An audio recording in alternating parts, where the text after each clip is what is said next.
friends, good evening. Welcome to my YouTube channel The Knowledge.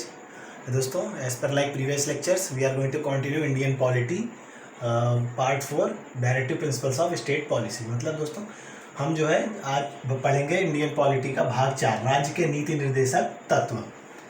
अब दोस्तों राज्य के नीति निर्देशक तत्व ये भाग 4 में है दोस्तों।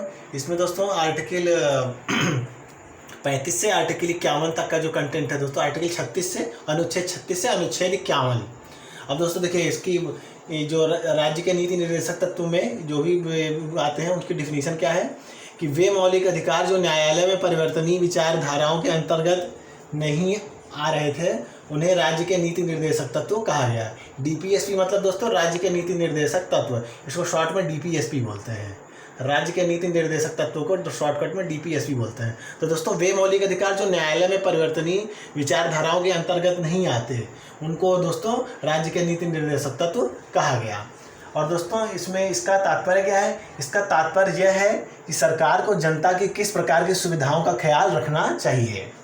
मतलब राज्य और केंद्र सरकार मिला जुला के ये डिसाइड करेंगे कि जनता को किस प्रकार की सुविधाएं चाहिए। और दोस्तों एक बहुत मेन पार्ट इसको कहाँ से लिया गया है दोस्तों? आयरलैंड से। ये भी इंपॉर्टेंट है दोस्तों। देखिए मैंने स्टार मार्क कर रहा हूँ, इसको आयरलैंड से बोरो किया गया है। और फंडामेंटल राइट्स को दोस्तों यूएसए से बोरो किया गया है। ठीक है दोस्तों, तो ये बोरो वाली चीज़ आप याद रखें, ये इंपॉर्टेंट है। और ये दोस्तों नॉन जस्टिफिकेबल अधिकार हैं। और दोस्तों ये मेनली लिए किसे हैं? डायरेक्टिव प्रिंसिपल्स जो हैं गवर्नमेंट ऑफ इंडिया एक्ट 1935, जिसको इंस्ट्रूमेंट ऑफ इंस्ट्रक्शंस कहा जाता है, उसी से ये काफ़ी सिमिलर है। अब दोस्तों इस अनुच्छेद 36 से 51 में दोस्तों जो वैसे तो ये ले देखे 16 आर्टिकल हैं, लेकिन दोस्तों सबसे ज़्यादा इंपॉर्टेंट क्या है? सबसे ज़्यादा दोस्तों अनुच्छेद 40। देखिए दोस्तों मैंने इसमें 3 स्टार मार्क कर दिया, मैं इसको 4 कर दे रहा हूँ क्योंकि बहुत ही ज़्यादा इंपॉर्टेंट है। अनुच्छेद 40 में क्या है? पंचायतों का ऑर्गेनाइजेशन, जो पंचायती सिस्टम है उसको अनुच्छेद 40 में डाला गया था। इस अनुच्छेद में दोस्तों एक समिति का बनाई गई जिसका नाम है बलवंत राय मेहता समिति। दोस्तों इसका एक एक शब्द इंपॉर्टेंट है अनुच्छेद 40 का, इसलिए आप खूब ध्यान दीजिए। अनुच्छेद 40 में पंचायतों का ऑर्गेनाइजेशन है, इसके तहत एक बलवंत राय मेहता समिति बनाई गई जो 3 टियर सिस्टम में काम करती थी। 3 टियर सिस्टम में क्या है दोस्तों? सबसे ऊपर ग्राम पंचायत, फिर पंचायत समिति, फिर जिला परिषद। ठीक है दोस्तों, तो पंचायत ऑर्गेनाइजेशन में 3 टियर सिस्टम बनाई गई थी, ग्राम पंचायत, पंचायत समिति, जिला परिषद दोस्तों। और पहली ऐसी पंचायत कहाँ बनी थी दोस्तों? राजस्थान के नागौर जिले में। ये मैंने अपने प्रीवियस लेक्चर में भी बताया था जीके के पॉइंट में कि राजस्थान पंचायती व्यवस्था सबसे पहले कहाँ लागू की गई? राजस्थान के नागौर जिले में। संविधान संशोधन 73वां दोस्तों। ठीक है दोस्तों, अब दोस्तों एक ऐसे ही आप जान लीजिए कि पंचायती राज का पिता कहा जाता है, किसे कहा जाता है दोस्तों? लॉर्ड रिपन को, क्योंकि उसने सबसे पहले इसी को इंट्रोड्यूस किया था भारत में। पंचायती राज का पिता किसे कहा जाता है? रिपन। ठीक है दोस्तों, अब दोस्तों इसके बाद आता है कि इस नीति को जो बलवंत राय मेहता समिति में जो नीति बनी थी, इस नीति को फाइनल शेप दिया गया 73वें संविधान संशोधन 1992 में, भाग 9 पंचायत को जोड़कर दोस्तों। फिर दोस्तों इसी में अनुसूची 11 भी जोड़ा गया, जिसमें पंचायती राज के 29 विषय जोड़े गए लिस्ट के रूप में। तो दोस्तों अनुसूची 11 में, शेड्यूल 11 में भी पंचायती राज जोड़ा गया जिसमें 29 विषय थे दोस्तों। और अनुसूची 12 भी जोड़ा गया जिसमें 18 विषय थे। ठीक है दोस्तों, अब उसके बाद दोस्तों तो ये मैं फिर से रिपीट कर रहा हूँ, अनुच्छेद 40 बहुत इंपॉर्टेंट है। पंचायतों का ऑर्गेनाइजेशन है, इसमें बलवंत राय मेहता समिति है, 3 टियर सिस्टम है, ग्राम पंचायत, पंचायत समिति, जिला परिषद। ठीक है दोस्तों, राजस्थान के नागौर जिले में शुरू हुआ था। पंचायती राज का पिता लॉर्ड रिपन को कहा जाता है। ठीक है दोस्तों, और 73वें संविधान संशोधन में इसमें जो है काफ़ी चीज़ें जोड़ी गई थी और फाइनल शेप दिया गया था।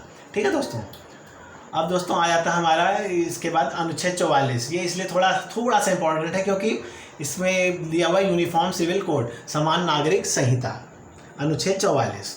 और दोस्तों 74वें संविधान संशोधन में पार्ट 9A भी जोड़ा गया जिसमें म्यूनिसिपालिटीज़ थी दोस्तों। ठीक है दोस्तों, तो ये भी नोट कर लीजिए आप। अनुच्छेद 44 में दोस्तों है यूनिफॉर्म सिविल कोड, यूसीसी, समान नागरिक संहिता, मतलब जिसमें सभी धर्म और सभी धर्मों के सभी देश के नागरिकों के लिए एक कानून होगा। अब दोस्तों 44 हो गया। अब दोस्तों अनुच्छेद 45 में क्या है कि 6 वर्ष से कम के आयु बच्चों को शिक्षा प्राप्त करना। और दोस्तों 86वें संविधान 86 संविधान संशोधन में इसको 6 से 14 के बीच कर दिया गया। तो दोस्तों ये आप नोट कर सकते हैं, मे भी हो सकता है पूछा जा सकता है कि अनुच्छेद 45 में 6 वर्ष से कम आयु के बच्चों को शिक्षा प्राप्त करना जरूरी बताया गया। फिर 86 संविधान संशोधन में इसको मिला के 14 साल कर दिया गया, मतलब 6 से 14 साल। अब दोस्तों हमारा जो राज्य के DPSP है, राज्य का नीति निर्देशक तत्व है, इसको 3 विचारधाराओं से मिलाकर बनाया गया दोस्तों, गांधीवादी, समाजवादी, उदारवादी। ठीक है दोस्तों, तो ये भी इंपॉर्टेंट है, इसको आप नोट कर सकते हैं। और दोस्तों जो हमारा DPSP है, ये DPSP तो न्यायालय में परिवर्तनीय नहीं है, ये आर्टिकल 37 में लिखा है, मतलब दोस्तों हम इसको कोर्ट में चैलेंज नहीं कर सकते। और दोस्तों इसी में एक केस हुआ था, केशवानंद भारती बनाम केरलवाद 1973 में। इसमें दोस्तों सुप्रीम कोर्ट ने बहुत मतलब दोस्तों सुप्रीम कोर्ट ने एक बहुत ही इंपॉर्टेंट स्टेटमेंट दिया था कि फंडामेंटल राइट्स जो हैं वो राज्य के नीति निर्देशक तत्वों से बड़े हैं। ठीक दोस्तों, मतलब मौलिक अधिकारों का जो महत्व है वो राज्य के नीति निर्देशक तत्वों से ज़्यादा है। मौलिक अधिकारों को संशोधनीय किया जा सकता है, लेकिन मूलभूत ढांचे में परिवर्तन नहीं कर सकते। ये सुप्रीम कोर्ट ने दोस्तों स्टेटमेंट दिया था कि fundamental rights are amendable but we can not change the structure of basic structure. ठीक है दोस्तों, तो ये भी इंपॉर्टेंट है, इसको आप नोट कर सकते हैं, केशवानंद भारती बनाम केरलवाद और सुप्रीम कोर्ट का ये जो दोस्तों स्टेटमेंट है कि फंडामेंटल राइट्स आर अमेंडेबल लेकिन मूलभूत ढांचे में परिवर्तन नहीं कर सकते। अब दोस्तों आ गया इसी के बाद एक और वाद था, मिनर्वा मिल्स वाद 1980 में। इसमें दोस्तों सुप्रीम कोर्ट ने ये निर्णय लिया कि न ही मौलिक अधिकार श्रेष्ठ है और न ही राज्य का नीति निर्देशक तत्व श्रेष्ठ है, दोनों एक दूसरे के पूरक हैं और दोनों का उद्देश्य एक ही है, जनता को अधिक से अधिक सुविधाएं प्राप्त कराना। मैं फिर से रिपीट कर रहा हूं दोस्तों, ये भी इंपॉर्टेंट है। मिनर्वा मिल्स वाद 1980, सुप्रीम कोर्ट ने निर्णय लिया कि न ही मौलिक अधिकार श्रेष्ठ हैं और न ही राज्य के नीति निर्देशक तत्व श्रेष्ठ हैं, दोनों एक दूसरे के पूरक हैं, दोनों का उद्देश्य एक ही है, जनता को अधिक से अधिक सुविधाएं प्राप्त कराना। ठीक है दोस्तों, तो ये हो गया दोस्तों हमारा राज्य के नीति निर्देशक तत्व भाग 4, अनुच्छेद 36 से अनुच्छेद 51, जो इसमें मेन अनुच्छेद थे वो मैंने बता दी। सबसे ज़्यादा दोस्तों इंपॉर्टेंट है अनुच्छेद 40, ग्राम पंचायतों का ऑर्गेनाइजेशन। मैं फिर से रिपीट कर रहा हूँ, ये बहुत ज़्यादा इंपॉर्टेंट है, इसको आप ज़रूर ध्यान दीजिए और इसको मैंने वीडियो में बताया है वो भी पढ़िए। और आपको अगर और जानकारी चाहिए तो आप अपनी किताबों से या इंटरनेट के माध्यम से आप और भी जान सकते हैं, ये बहुत इंपॉर्टेंट है, हर जगह पूछा जाता है। ठीक है दोस्तों, अब दोस्तों जैसा कि मैंने कल प्रॉमिस किया था कि मैं आज के इस लेक्चर में थोड़ा देर पॉलिटी तो मैंने बता ही दी, और मैं बहुत ज़रूरी दोस्तों जीके फैक्ट्स और 4-5 करंट अफेयर फैक्ट्स जो मुझे लगा कि इस समय के हिसाब से इम्पॉर्टेंट हैं, तो दोस्तों वो मैंने ऐड किया है। वो अगर दोस्तों आप डेफिनेटली आप इसको स्टडी करिए, इससे आपको नॉलेज होगा। और दोस्तों जो अगर आप बिल्कुल अच्छा लगे तो आप कमेंट्स बॉक्स में बिल्कुल लिख सकते हैं कि सर और डालिए या इस तरह के बेसिक फैक्ट्स डालिए, दोस्तों मैं उस टॉपिक पे भी डालूंगा। तो आइए दोस्तों शुरू करते हैं। देखिए दोस्तों मैंने लिखा है मिसलेनियस जीके फैक्ट्स, इसका मतलब होता है दोस्तों कि मिला जुला फैक्ट्स है, करंट अफेयर्स, हिस्ट्री, थोड़ा क्या कहते हैं स्पोर्ट्स, और थोड़ा फिजिक्स, क्या दोस्तों थोड़ा सा ज्योग्राफी, तो सब मिला जुला के जिससे आपको बोरियत नहीं महसूस होगी। सबसे पहला फैक्ट है दोस्तों कि कोरोना काल की जब दूसरी लहर आई थी दोस्तों, मतलब कोरोना काल के दौरान संजीवनी योजना किस राज्य में शुरू की गई? तो दोस्तों हरियाणा। ठीक है दोस्तों, हरियाणा ऐसा राज्य था जिसने संजीवनी योजना दोस्तों शुरू की थी। संजीवनी योजना किस राज्य ने लागू किया था? हरियाणा। दूसरा फैक्ट है दोस्तों कि पैथन जायकवाड़ी, मतलब ये दोस्तों एक हाइड्रोइलेक्ट्रिक पावर प्रोजेक्ट का नाम है पैथन, जिसको जापान की सहायता से बनाया गया है। ठीक है दोस्तों, तो ये दोस्तों किस नदी पर है? तो ये दोस्तों है गोदावरी नदी पर। ठीक है दोस्तों, तो पैथन हाइड्रोइलेक्ट्रिक पावर प्रोजेक्ट जिसको जापान की सहायता से बनाया गया किस नदी पर स्थित है? गोदावरी। तो दोस्तों गोदावरी कहाँ से निकलती है? ये दोस्तों बस लिंक करते जाइए तो उससे आपको आराम रहेगा, उससे पढ़ने में भी मज़ा आता है। गोदावरी नदी कहाँ से निकलती है? नासिक में त्र्यंबकेश्वर से निकलती है। ठीक दोस्तों, और ये किन राज्यों में बहती है दोस्तों? महाराष्ट्र, शॉर्टकट में लिख दिया मैंने, छत्तीसगढ़, तेलंगाना, आंध्र प्रदेश और उड़ीसा। महाराष्ट्र, छत्तीसगढ़, तेलंगाना, आंध्र प्रदेश और उड़ीसा। ठीक है दोस्तों, तो ये गोदावरी के बारे में थोड़ा सा नॉलेज हो गया कि गोदावरी नदी जो है इसी पे हमारा ये पैथन हाइड्रोइलेक्ट्रिक पावर प्रोजेक्ट स्थित है, जो जापान की सहायता से बनाया गया है। ये नासिक में त्र्यंबकेश्वर से निकलती है और ये 5 राज्यों से होकर बहती है। दोस्तों ये इस तरह ये भी एक क्वेश्चन बन सकता है कि किन किन राज्यों से बहती है 5। तो दोस्तों ऑप्शन में आपको क्या कहते हैं ये 4 दे देगा और एक नहीं देगा दोस्तों, जैसे कोई और राज्य दे देगा तो उसमें से आपको उसको छांटना रहेगा। ठीक है दोस्तों, तो महाराष्ट्र, छत्तीसगढ़, तेलंगाना, आंध्र प्रदेश और उड़ीसा। ठीक है दोस्तों, अब दोस्तों एक क्वेश्चन और है कि गोदावरी नदी के किनारे कभी कभी पूछ लिया जाता है ना कि ये फेमस शहर किस नदी के तट पर है? तो दोस्तों वो भी इसी क्रम में है कि गोदावरी नदी के किनारे ये बड़े बड़े शहर हैं, नासिक, नांदेड़ और भद्राचलम। नासिक, नांदेड़ और भद्राचलम, देखिए लिखा भी मेरे दोस्तों, शहर हैं इसके तट पर। ठीक दोस्तों, अब दोस्तों अगला पॉइंट है कि भारत में सिंचित क्षेत्र का प्रतिशत है, मतलब irrigated land. The percentage of irrigated land in India is 35। ठीक है दोस्तों, मतलब 35%। और दोस्तों नीलगिरी हिल्स के अंतिम दक्षिण पर और अंतिम दक्षिण पर दक्षिण अंतिम, मतलब दोस्तों नीलगिरी का जो साउथर्न मोस्ट एंड है वहाँ पे कौन सा गैप है दोस्तों? पालघाट गैप। ठीक है, पालघाट दर्रा, गैप मतलब दर्रा, पालघाट गैप। ठीक है दोस्तों, तो नीलगिरी हिल्स के अंतिम दक्षिणतम बिंदु पर कौन सा गैप है? पालघाट गैप। ठीक है दोस्तों, और दोस्तों ये आप एक ये नाम देख रहे हैं, पिंगल वेंकैया। पिंगल वेंकैया उस बंदे का नाम है जिन्होंने हमारे राष्ट्रीय ध्वज को डिज़ाइन किया था। ठीक है दोस्तों, अब दोस्तों ये देखिए एक और क्वेश्चन है, भारतीय झंडे की चौड़ाई और लंबाई का अनुपात कितना है दोस्तों? 2:3। 22 जुलाई 1947 को अडॉप्ट किया गया था। दोस्तों ये फैक्ट भी आप थोड़ा याद कर सकते हैं कि भारतीय झंडा जो हमारा नेशनल फ्लैग है उसकी चौड़ाई और लंबाई, ध्यान दीजिएगा दोस्तों, चौड़ाई और लंबाई का अनुपात 2:3 है। इसको 22 जुलाई 1947 को अडॉप्ट किया गया था। और दोस्तों जो रविन्द्रनाथ टैगोर साहब की जो कविता थी जन मन गण, उसका दोस्तों हमारा जो नेशनल एंथम, जो हमारा राष्ट्रीय गान है दोस्तों जन गण मन पूरा, वो दोस्तों इस कविता का फर्स्ट स्टैंजा है। ठीक है दोस्तों, मतलब उसका पहला भाग, फर्स्ट स्टैंजा। ये जैसा कि दोस्तों क्लियर आप देख रहे हैं लिखा हुआ है फर्स्ट स्टैंजा। तो अगर आपसे पूछे, मतलब दोस्तों ये क्वेश्चन है किसी राज्य के लोक सेवा आयोग के एग्जाम में ये पूछा था। सॉरी दोस्तों, लिखने में थोड़ा सा गलत हो गया था। जन गण मन जो रविन्द्रनाथ टैगोर की जो कविता है, इसके फर्स्ट स्टैंजा से ही हमारा राष्ट्रीय गान लिया गया है दोस्तों। दोस्तों ये ध्यान रखिएगा, फर्स्ट स्टैंजा। ठीक है दोस्तों, अब आ गया दोस्तों कि आगे चलते हैं। तिरंगे का इन है कॉन्टिन्यूस कि तिरंगा में जो चक्र है उसका तात्पर्य है कि यह भारत के प्रगतिशील निरंतर, मतलब भारत के निरंतर प्रगतिशील होने को दिखाता है। ये जो तिरंगे में जो चक्र है दोस्तों, जिसके अंदर 24 लाइनें ऐसे हैं, उसका तात्पर्य क्या है 24 लाइनों का? कि भारत निरंतर प्रगतिशील है, मतलब भारत जो है हमेशा डेवलप करता रहता है। और दोस्तों अभिकल्पना करता, मतलब डिज़ाइनर, अभी जैसे मैंने बताया पिंगल वेंकैया, भारत जो इंडियन नेशनल फ्लैग उसके अभिकल्पना करता कौन थे? पिंगल वेंकैया। दोस्तों ये शब्द भी वर्ड है पिंगल वेंकैया, ये भी कभी कभी पूछ लिया जाता है। ठीक है दोस्तों, अब दोस्तों अगला क्वेश्चन है, नाट्यशास्त्र जो कि ये किताब है दोस्तों, और जो भारतीय शास्त्रीय नृत्य का मुख्य स्रोत है, इसको किसने लिखा है दोस्तों? भरत मुनि ने लिखा है। नाट्यशास्त्र जो कि भारतीय शास्त्रीय नृत्य का मुख्य स्रोत है, इसको भरत मुनि द्वारा लिखा गया था। और दोस्तों ये तो बड़ा फेमस है, ये लगभग मुझे लगता है आप सभी जानते हैं ऑलरेडी, लेकिन तब भी मैंने ऐसा बूस्टिंग फैक्टर के तौर पर लिख दिया है कि सत्यमेव जयते कहाँ से लिया गया दोस्तों? मुंडका उपनिषद से। ठीक है दोस्तों, अगला फैक्ट है दोस्तों कि ये one tap one tree scheme, one tap one tree campaign, ये किस राज्य ने लागू किया हाल ही में दोस्तों? उत्तर प्रदेश ने। ठीक है, इसका मेन थीम क्या है कि पोर्टेबल वाटर, लोगों को पीने का जल, पानी पीने योग्य जल सबको मिलता रहे, और इसको 1 जुलाई 2023 को लॉन्च किया गया है।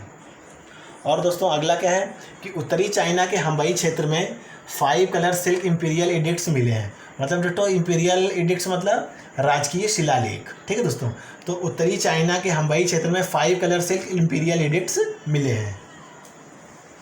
अब दोस्तों एक और है कि वीज़ा जो लार्जेस्ट पेमेंट प्रोसेसर है, जिसके थ्रू हम ऑनलाइन पेमेंट या दोस्तों पेमेंट करते हैं, ऐड वगैरह में आपने देखा होगा, वीज़ा ने ब्राज़ील में ही अभी रिसेंटली अपनी उपस्थिति दी है। ब्राज़ील को दोस्तों एक लैटिन अमेरिका कंट्री भी बोलते हैं। ठीक है दोस्तों, ये बस आज के नॉलेज के लिए है। और दोस्तों HDFC जो इंडियन बैंक है दोस्तों हमारा, HDFC दोस्तों ये 4th most valuable bank in the world बनाया दोस्तों अभी recently. HDFC 4th most valuable bank in the world. और दोस्तों पहला कौन सा है दोस्तों? देखिए दोस्तों, अगर चौथा हम जान रहे हैं तो हमारे मन में अपने आप ही उत्सुकता आ जाती है कि पहला कौन सा है। तो दोस्तों JP मॉर्गन चेस, ये दोस्तों पहला most valuable bank of the world है। इसकी नेटवर्थ कितनी है दोस्तों?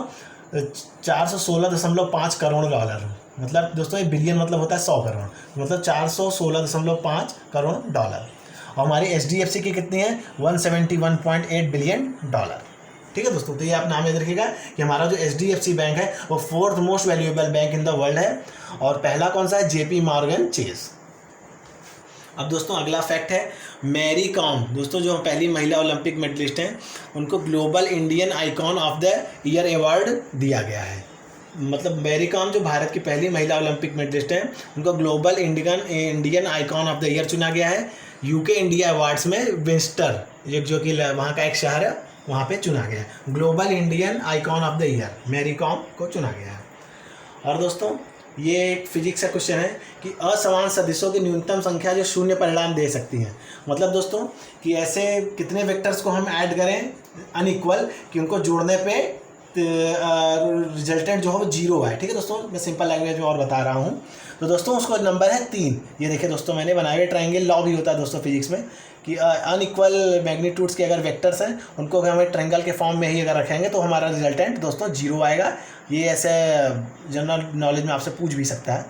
और दोस्तों अगला है कि 1 नैनोमीटर में कितने मीटर होते हैं, तो उसका आंसर है दोस्तों 10⁻⁻⁹ metre. 1 nanometre is equal to 10⁻⁻⁹ metre. अब दोस्तों ये पहाड़े की तरह आप इसको याद कर सकते हैं, बड़ा अरेंजमेंट में है। Milli micro nano pico. ठीक है दोस्तों, ये 3 के गैप में बढ़ रहा है। 10⁻⁻3 -6 -9 -12। ठीक है दोस्तों, milli micro nano pico -3 -6 -9 -12 10⁻⁻ power. तो दोस्तों इसको आप याद कर सकते हैं पहाड़े की तरह। मिली माइक्रो नैनो पीको, ये -3 -6 -9 -12, मतलब 1 मिली में 10⁻⁻³ मीटर, माइक्रो में 10⁻⁻6, नैनो में 10⁻⁻9 और पीको में 10⁻⁻12 मीटर। अब अगला है दोस्तों कि ग्रहों की डिफिनीशन क्या है। न चमकने वाले अंतरिक्ष के पिंड। ये इसमें दोस्तों ये न चमकने वाले ये लिखा है इसलिए कि मतलब दोस्तों जो भी हमारे प्लैनेट्स हैं सोलर सिस्टम में, सौर मंडल में दोस्तों, उनकी रोशनी खुद की अपनी नहीं है, वो सूरज की रोशनी पड़ने पर चमकते हैं। चाहे वो दोस्तों हमारा उपग्रह चंद्रमा हो या चाहे जैसे शुक्र ग्रह हो या कोई भी ग्रह हो, वो सूर्य की रोशनी पड़ने पर चमकते हैं। इसीलिए दोस्तों लिखा है न चमकने वाले अंतरिक्ष के पिंड, नॉन लुमिनियस हेवनली बॉडीज। ठीक है दोस्तों।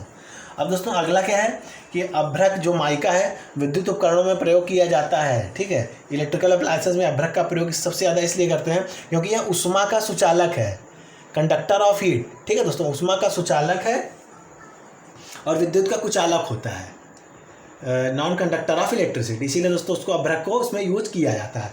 अब दोस्तों ठीक है दोस्तों, तो अभ्रक का विद्युत उपकरणों का प्रयोग इसलिए किया जाता है क्योंकि उष्मा का सुचालक और विद्युत का कुचालक होता है। अब दोस्तों हम लोग नर्मदा नदी के बारे में थोड़ा सा जानेंगे। काफ़ी इंपॉर्टेंट नदी है। इसको life line of MP and Gujarat भी कहा जाता है, मतलब मध्य प्रदेश और गुजरात की जीवन रेखा। नर्मदा नदी को क्या कहते हैं? मध्य प्रदेश और गुजरात की जीवन रेखा। इस पर एक बांध भी देखिए दोस्तों। ये नर्मदा नदी से जुड़े हुए वेरियस फैक्ट्स हैं, इसको आप इन शॉर्ट में जान सकते हैं। तो ये भी क्वेश्चन बनता है, इसलिए आप सारी चीज़ों को ध्यान से सुने, नोट करें कि नर्मदा नदी को क्या कहा जाता है? Life line of MP and Gujarat. इस पर कौन सा बांध बना है? सरदार सरोवर बांध। ये नर्मदा नदी कहाँ से निकलती है दोस्तों? तो अमरकंटक से, अनूपपुर जिले में अमरकंटक से ये निकलती है। अनूपपुर जिले में मैखल पहाड़ियों में अमरकंटक से ये निकलती है नर्मदा नदी। और दोस्तों इसी अमरकंटक से नदियाँ निकलती, 3 नदियाँ निकलती हैं। दोस्तों वेस्ट की तरफ बहने वाली नर्मदा, ईस्ट की तरफ बहने वाली सोन, और दोस्तों एक और 2 नदी है जाहिला। ये उतनी इंपॉर्टेंट नहीं है, नर्मदा और सोन इंपॉर्टेंट है। और दोस्तों ये बहुत इंपॉर्टेंट है दोस्तों, देखिए मैंने ये विंध्य लिखा है, ये सतपुड़ा, और बीच में दोस्तों ये जो नदी बह रही है दोस्तों, ये हमारी नर्मदा नदी है। तो दोस्तों पूछा जाता है कि नर्मदा नदी किन 2 पहाड़ी श्रृंखलाओं के बीच बहती है? दोस्तों विंध्य और सतपुड़ा। नर्मदा के उत्तर में विंध्य, दक्षिण में सतपुड़ा पहाड़ियाँ दोस्तों। और दोस्तों ये 3 स्टेटों से होकर बहती है, मध्य प्रदेश, महाराष्ट्र, गुजरात, और लास्ट में जाके अरब सागर में खंभात की खाड़ी में गिर जाती है। ठीक है दोस्तों, ये मध्य प्रदेश, महाराष्ट्र, गुजरात से बहती है और अंतिम में जाकर अरब सागर में भरूच से 30 किलोमीटर पश्चिम में खंभात की खाड़ी में गिर जाती है। दोस्तों ये नाम इंपॉर्टेंट है, खंभात की खाड़ी, अरब सागर। ठीक है दोस्तों, ये अरब सागर में गिरती है, खंभात की खाड़ी में। और दोस्तों ये देखिए लिखा है कि जो हमारी नर्मदा नदी है दोस्तों, इसको रिफ्ट वैली रिवर भी कहते हैं, और ये पूर्व से पश्चिम की ओर बहती है। दोस्तों ये बड़ा छोटा सा है लेकिन इंपॉर्टेंट चीज़ है ज्योग्राफी का, कि जो नर्मदा नदी है पूर्व से पश्चिम की ओर बहती है, और इसको दोस्तों रिफ्ट वैली रिवर भी कहते हैं। रिफ्ट वैली का मतलब क्या होता है दोस्तों, कि वो नदी कि जिसका जो ढलान है वो तो पश्चिम से पूर्व की ओर है लेकिन बहती पूर्व से पश्चिम को है। ठीक है दोस्तों, तो ये जिस नदी के साथ ऐसा होता है उसको रिफ्ट वैली रिवर कहते हैं। मतलब उसमें जो ढलान है उसके बहने की दिशा के अपोजिट डायरेक्शन में। ठीक है दोस्तों, समझ गए? मतलब जैसे दोस्तों नदी इस डायरेक्शन में बह रही है तो उसका ढलान ऐसे होगा। तो ठीक है दोस्तों, उसको ऐसी नदियों को रिफ्ट वैली रिवर कहा जाता है। और दोस्तों ऐसा कहा जाता है कि जो नर्मदा थी वो राजा मैखल की पुत्री थी, उन्हीं के नाम पे वो मैखले पर्वत रखा गया है। जो अमरकंटक में पहाड़ियाँ हैं उनको मैखली पहाड़ियाँ कहते हैं, वहीं से नर्मदा नदी निकलती है। अब दोस्तों एक और फैक्ट है दोस्तों ये कि 11 जुलाई को अभी 3 दिन पहले ही बीता है, तो दोस्तों एक करंट अफेयर्स के तौर पर आप इसको बूस्टिंग फैक्टर लिख सकते हैं। 11 जुलाई को विश्व जनसंख्या दिवस मनाया जाता है, ठीक है दोस्तों। World population day celebrated on 11 जुलाई। और दोस्तों भारत में G20 अर्बन 20 शिखर सम्मेलन कहाँ हुआ था दोस्तों? गुजरात में, ठीक है दोस्तों। तो ये ऐसा क्या कहते हैं आपके करंट अफेयर्स हो गया। और दोस्तों एक और टर्म है, देखिए जो यहाँ मैंने लिखा था सिजगी, ये इसको बोलते हैं दोस्तों सिजगी। ये मतलब दोस्तों सिजगी का मतलब होता है कि जब कोई भी 3 हेवनली बॉडी या उससे ज़्यादा एक लाइन में आ जाती हैं, तो ग्रहण वाली जो या अमावस्या पूर्णिमा वाली जो सिचुएशन होती है दोस्तों, तो उसको हम सिजगी बोलते हैं। कोलिनियर ऑफ प्लैनेट्स, मतलब जो भी सन है, मून है, अर्थ है दोस्तों, ये जब एक लाइन में आ जाते हैं तो दोस्तों उस टर्म को हम बोलते हैं सिजगी, ठीक है दोस्तों। जियोग्राफी के हिसाब से बहुत इंपॉर्टेंट है, इसको जरूर याद रखिए। सिजगी SYZYGY, सन मून अर्थ, मतलब दोस्तों एक लाइन में होते हैं तो इसको हम सिजगी बोलते हैं। तो दोस्तों जैसा कि आपने देखा, आज हमने भाग 4 राज्य के नीति निर्देशक तत्व डिस्कस किया थोड़ी देर, और थोड़ी देर दोस्तों हमने मिसलेनियस जी के फैक्ट्स डिस्कस किया। दोस्तों इसको आप पूरा याद कर सकते हैं, काफ़ी इंपॉर्टेंट फैक्ट्स हैं। और दोस्तों कल के लेक्चर में हम इंडियन पॉलिटी कंटिन्यू करेंगे, और थोड़े बहुत पॉइंट दोस्तों जीके और करंट अफेयर्स और चीज़ों के डाल सकते हैं। और अगर आपको लगता है कि सर नहीं, आप वीडियोस में कुछ और भी इंटरेस्टिंग चीज़ें ऐड कर सकते हैं, तो दोस्तों उसको आप कमेंट बॉक्स में ज़रूर लिखें, और ताकि मुझे इंस्पिरेशन मिलती रहे कि हाँ मेरे व्यूवर्स मुझको जो लगातार देख रहे हैं और मेरे चैनल के बारे में और मेरे वीडियोज़ के बारे में अच्छे अच्छे कमेंट्स लिख रहे हैं। थैंक यू दोस्तों।